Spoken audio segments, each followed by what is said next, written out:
Greetings, energetic viewers, and welcome to Healthy Living. Today on our show, we are honored to introduce the esteemed T. Colin Campbell, Ph.D., a pioneer in nutritional research. A professor emeritus of nutritional biochemistry at Cornell University in the United States, Dr. Campbell has spent over 40 years researching, teaching, and developing diets to optimize nutrition and health. Dr. Campbell received his master's degree and Ph.D. from Cornell and served as a research associate at the Massachusetts Institute of Technology, or MIT. He has served on several grant review panels of multiple funding agencies, lectured extensively, and has authored more than 300 research papers. His original research, both in the laboratory and with large human populations, has brought him recognition with awards for both research and citizenship. Dr. Campbell is also the project director of the China-Oxford-Cornell Diet and Health Project, which eventually became known as the China Study, considered the most comprehensive analysis of the role of diet, disease, and health ever conducted. In 2004, Dr. Campbell and his son Tom co-authored the book, The China Study, which summarizes his career's worth of research in nutrition and concludes that a pure vegan diet is optimal for human health. Dr. Campbell continues to actively participate in the development of national and international nutrition policies. Today's show is the second in a three-part series on healthy living featuring Dr. T. Colin Campbell and his research on the benefits of a plant-based diet.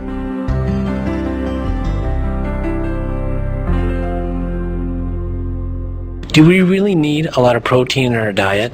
And does a vegetarian diet provide all the vital nutrients that our bodies require? What we're now seeing, at least what my research is showing, is that excessive amounts of protein, if we start consuming protein in excess of what we need, cholesterol levels in our blood starts to rise. Atherogenic lesions that lead to heart disease starts to increase. We get an acidity that then pulls calcium from the bones. We start growing cancers. And so the question is, we can't consume excess protein. The question then becomes, what's excess? Well, the amount of protein we need is about 8 to 10% of total calories. Most of us, 95% of us in our society, consume somewhere, and considering excess of that, we consume between about 11 and 25% or so. And so we put ourselves at risk by doing that. And plant-based food is a good plant-based diet, vegetables, fruits, grains, has just about 8 to 10% protein. Nature almost made it so that it was ideal. A key finding in both the China Project and Dr. Campbell's research is that excess animal protein is a potent trigger for cancer growth and other diseases. In addition, in the case of breast cancer, he recognizes the role of excess estrogen, which also arises from animal proteins and milk in particular. Well, what are the factors that lead to breast cancer, and how can a plant-based diet reduce those risks? Breast cancer is, like other cancers and other diseases, very complex from a biological perspective, and unfortunately over the years we've studied that various factors that might be related in isolation. So we've learned some things, but it's quite controversial and debatable if people focus on these individual studies and individual entities. When, however, you put all this together in a more holistic kind of interpretation and look at things collectively, it becomes quite clear to me that breast cancer is a disease of the West. That's been noted by many people. Breast cancer begins to emerge as we start consuming more animal-based foods, especially dairy. Dairy food has certain characteristics with it that when especially young people, in this case young girls, are consuming dairy, for example, to hopefully to get stronger bones and teeth and grow faster, as the ads have indicated, they actually then reach age at menarche, reproductive lives, earlier. Boys, I'm sure, do the same thing, but we know we have better data for girls. So they reach age at menarche earlier, their circulating estrogen levels are higher, they remain high as long as they consume that kind of diet. They stop the reproductive life later, they have a longer period, more estrogen exposure, all in large measure related to the kind of diet they're consuming. So I would argue that as far as food is concerned, animal food is a problem, especially dairy food. I think we should just simply not be feeding dairy food to our young people, and older people either. Plant food also has a protective effect. We know the dietary fiber and certain phytochemicals and things like this in plant foods, we know that they also tend to repress, the growth of cancer or cells that would behave like breast cancer cells. So it means being a total vegan, essentially, to really get to the lowest possible risk for breast cancer. Dr. Campbell explains that the main reason modern physicians and society at large are unaware of the profound benefits of a plant-based diet is the tendency to study aspects of health in isolation. Science itself in medicine is focused on reducing things down to its details, and then attempting to take these details of individual chemicals or individual nutrients or individual diseases or individual... they really focus. And that, to me, is not really what medicine should be. That's not health. Health, and particularly nutrition, is a condition that is very holistic, comprehensive effects. I'm a biochemist by training, and if you could sort of crawl inside the cell, which I feel like I can do from time to time, you start looking at all these reactions, and it's like a symphony. It's like a beautiful symphony. Countless things are coming together to actually create a kind of dynamic, a highly integrated dynamic that leads to health if we give it the right resources. If we give it the wrong resources, we don't get there. It's really quite a beautiful story. We got countless chemicals coming in from food and being synthesized and so forth that are playing a role in that system. It's beyond our comprehension. There's so many reactions, so many enzymes, so many this, so many. And what it turns out to be is that there's a synergy within that system. The body is able to control that massively complex system. The body, in its infinite wisdom, can control that system if we give it the right resources.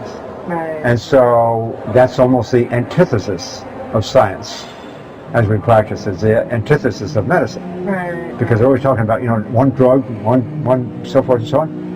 But it's the symphony, it's the harmony that exists in the cells that really started to impress me. And when you think of it that way, okay, then you go outside of the cell.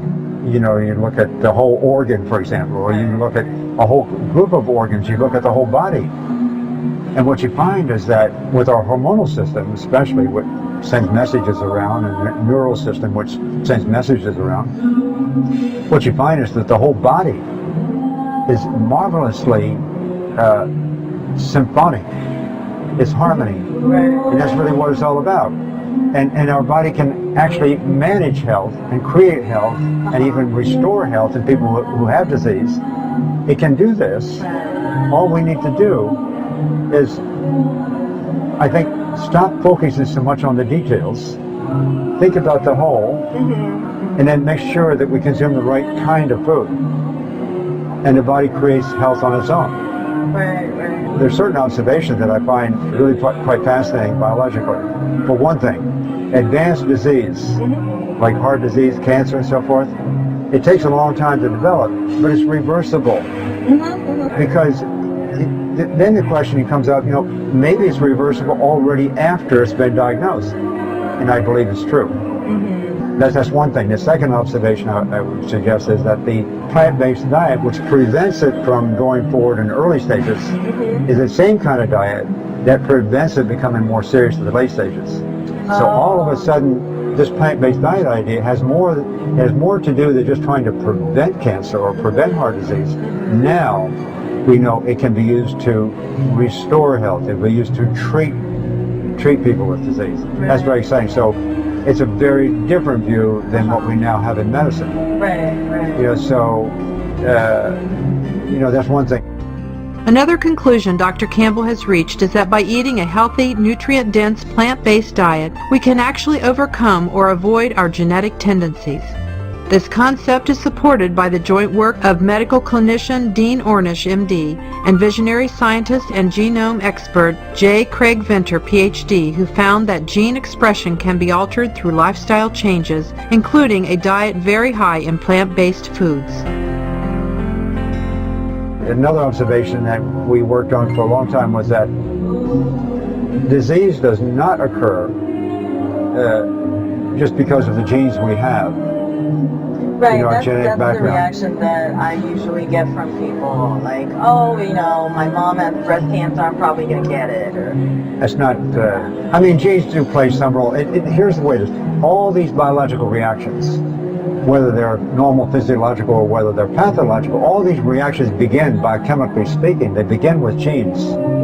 right. And we have, you know, about 25,000 genes in all kinds of combinations. It's an enormously complex system. Right, right. And these genes all work together. So everything starts with genes. And in a biochemical sense, these genes, DNA in this case, if you will, they produce what we call RNA. The RNA then produces protein, and the protein becomes the enzymes. Right. So, and then the enzymes is what's creating and controlling, you know, the events that subsequently turn into either health or disease. So we start with genes. Everything starts with genes. And also we have some genes, all of us have some genes that aren't so good. Right. And it'll take We us all down the have wrong cancer, path. The question is, does our disease occur because of the genetic background? Very little or none. Because even if we have some troublesome genes, either from our background or from genes that have been corrupted during our lifetimes, if we have these kind of genes that can give rise to some disease, we can control the expression of these genes. That means we can control whether or not they do produce RNA, whether they do produce protein, or whether they do produce enzymes. Well, okay, I see. So even though everything starts with genes, and that's a popular understanding, that's not what determines disease. What determines disease is the control of that genetic expression to give, you know, health or disease at the other end. Right. That's a very exciting concept, because what that means is, instead of, I mean, if we rely on the idea that genetics causes disease, that's a very fatalistic idea. If we rely instead on the idea that we control the expression of these diseases through nutrition, that's where nutrition comes into play. If we can do it through nutrition, that's a very hopeful sign. Right, right. We can do it for ourselves, and now we know what kind of nutrition it is. Right. So I'm getting very excited about, you know, a very different worldview.